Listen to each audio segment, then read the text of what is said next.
ಹೈದರಾಬಾದ್ ರಾಷ್ಟ್ರೀಯ ಹೆದ್ದಾರಿ 44ರ ಚಿಕ್ಕಬಳ್ಳಾಪುರ ತಾಲೂಕಿನ ಲಿಂಗಶೆಟ್ಟಿಪುರ ಸಮೀಪದ ಈಶಾ ಗೇಟ್ ಬಳಿ ಪದೇ ಪದೇ ಸಂಭವಿಸುತ್ತಿರುವ ರಸ್ತೆ ಅಪಘಾತಗಳಿಂದ ಆಕ್ರೋಶಗೊಂಡ ಗ್ರಾಮಸ್ಥರು ನಿನ್ನೆ ಪ್ರತಿಭಟನೆ ನಡೆಸಿದರು.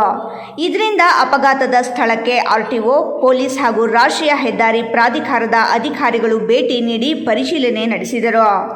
ಈ ವೇಳೆ ಅಧಿಕಾರಿಗಳನ್ನು ತರಾಟೆಗೆ ತೆಗೆದುಕೊಂಡ ಗ್ರಾಮಸ್ಥರು ಕಳೆದ 2 ವರ್ಷಗಳಲ್ಲಿ ಇದೇ ಜಂಕ್ಷನ್ನಲ್ಲಿ 30ಕ್ಕೂ ಹೆಚ್ಚು ಮಂದಿ ರಸ್ತೆ ಅಪಘಾತಗಳಲ್ಲಿ ಮೃತಪಟ್ಟಿದ್ದರೂ ಶಾಶ್ವತ ಸುರಕ್ಷತಾ ಕ್ರಮ ಕೈಗೊಂಡಿಲ್ಲ ಎಂದು ಆರೋಪಿಸಿದರು. ಮೊನ್ನೆಯಷ್ಟೇ ಇದೇ ಸ್ಥಳದಲ್ಲಿ ನಡೆದ ಭೀಕರ ಅಪಘಾತದಲ್ಲಿ ಬೈಕ್ ಸವಾರರಿಬ್ಬರು ಮೃತಪಟ್ಟಿದ್ದರು.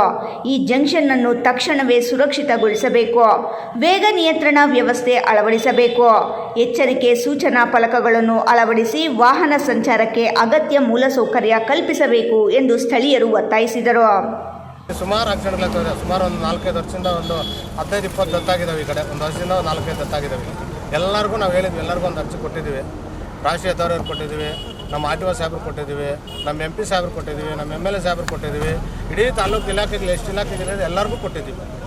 ಎಲ್ಲರೂ ಕೊಟ್ಟರು ಸ್ವಲ್ಪ ಈ ಈಶಾ ಕಡೆಯಿಂದ ಸ್ವಲ್ಪ ಅವಾಯ್ಡ್ ಮಾಡಬೇಕು ಅಂತ ನಾವು ಅರ್ಜಿ ಕೊಟ್ಟಿದ್ದೀವಿ. ಯಾರೂ ಮೊನ್ನೆ ಆಕ್ಸಿಡೆಂಟ್ 2 ಹೋಗಿದೆ. ನಿನ್ನೆ ಒಬ್ಬರು ದತ್ತಾಗಿದ್ದಾರೆ, ಮೊನ್ನೆ ಇಬ್ಬರು ದತ್ತಾಗಿದ್ದಾರೆ. ಅವ್ರು ಈ ಥರ ಸುಮಾರು ಆಕ್ಸಿಡೆಂಟ್ಗಳಿದೆ. ಸುಮಾರು ಕಾಲು ಮುಟ್ಕೊಂಡು, ಕೈ ಮುಟ್ಕೊಂಡು ನಾವೇ ಹಾಸ್ಪಿಟ್ಲಿಗೆ ಕೂತ ನಾವೇ ಎತ್ಕೊಂಡೋಗಿ ಹಾಸ್ಪಿಟಲಲ್ಲಿ ಸೇರಿಸ್ಕೊಂಡು ನಾವೇ ಬಂದಿದ್ದೀವಿ. ಈ ಥರ ಅವ್ರಿಗೂ ಹೇಳಿದ್ವಿ. ನಿನ್ನೆ ಹೋಗಿ ಈಶಾವರೆಗೆ ನಾವು ಸ್ವಲ್ಪ ಮಾಹಿತಿ ತಿಳಿಸಿ ಬಂದಿದ್ದೀವಿ. ಇವಾಗ ನಮ್ಮ ಇಲಾಖೆ ಇವರು, ನಮ್ಮ ಆರ್ಟಿಒ ಸಾಹೇಬರು, ಸರ್ಕಾರ ಸಾಹೇಬರು, ನಮ್ಮ ಇಲಾಖೆಯವರು ಸ್ವಲ್ಪ ಎಲ್ಲ ಬಂದಿದ್ದಾರೆ. ಬಂದು ಅವರು ನಮ್ಗೆ ಹೇಳ್ಬಿಟ್ಟು ಹೋಗಿದ್ದಾರೆ, ನಮಗೆ ಸ್ವಲ್ಪ ತಿಳಿಸ್ಬಿಟ್ಟು ಹೋಗಿದ್ದಾರೆ, ಸ್ವಲ್ಪ ಅವಾಯ್ಡ್ ಮಾಡ್ಕೊಳ್ಳಿ, ನಾವು ಆದಷ್ಟು ನಾವು ಸಾಲ ಮಾಡ್ಕೊಡ್ತೀವಿ ಅಂತ ಹೇಳ್ಬಿಟ್ಟು ಹೋಗಿದ್ದಾರೆ. ಒಂದು 100 ಫೀಟ್ಸ್ ಮಾಡ್ಕೊಡಿ ಅಂತ ಕೇಳಿದ್ದೀವಿ, ಸ್ವಲ್ಪ ಸರ್ವಿಸ್ ರೋಡ್ ಮಾಡ್ಕೊಡಿ ಅಂತ ಹೇಳಿದ್ವಿ. ಇಲ್ಲ ಸರ್, ಏನು ನಮ್ಗೆ ಆಕ್ಸಿಡೆಂಟ್ ಆಗ್ತಾರೆ ಇದ್ರೆ ಸಾಲ ಮಾಡಿದ್ರೆ ಸಾಕು. ನಮಗೆ ಏನೇನು ಮಾಡಬೇಕು ಅಂತ ಸರ್, ಸ್ವಲ್ಪ ನಮ್ಗೆ ಒಂದು 100 ಫೀಟ್ಸ್ ಬೇಕು. ಇವಾಗ ಇಮಿಡಿಯೇಟ್ಲಿ ಒಂದು 100 ಫೀಟ್ಸ್ ಮಾಡಬೇಕು, 100 ಪಾಸ್ ಮಾಡಬೇಕು, ಸ್ವಲ್ಪ ಸರ್ವಿಸ್ ರೋಡ್ ಮಾಡಬೇಕು. ಆ ಕಡೆ ಈ ಕಡೆ ಎಲ್ಲ ಆಗಲ್ಲ, ಓಡಾಡೋದಕ್ಕೆ ಸ್ವಲ್ಪ ಅವಾಯ್ಡ್ ಆಗಲ್ಲ ಗಾಡಿಗಳು. ಇವಾಗೂ ನಾವು ಸರ್ ರಾಷ್ಟ್ರೀಯ ಹೆದ್ದಾರಿವರೆಗೂ ನಾವು ಹೇಳಿದ್ವಿ, ಸುಮಾರು ಸ್ವಲ್ಪ ಸರ್ವಿಸ್ ರೋಡ್ ಮಾಡಿಕೊಡಿ ಅಂತ. ಇವಾಗಲೂ ನಾವು ಮಾಡಿಕೊಡಿಲ್ಲ. ನಾವೆಲ್ಲ ತಿಳಿಸಿದ್ವಿ, ಸಂಬಂಧಪಟ್ಟ ಅಧಿಕಾರಿಗಳು ನಾವು ತಿಳಿಸಿದ್ವಿ. ಮೋಹನ್ ಕುಮಾರ್, ರಾಯಲ್ಸ್ ಕನ್ನಡ, ಚಿಕ್ಕಬಳ್ಳಾಪುರ.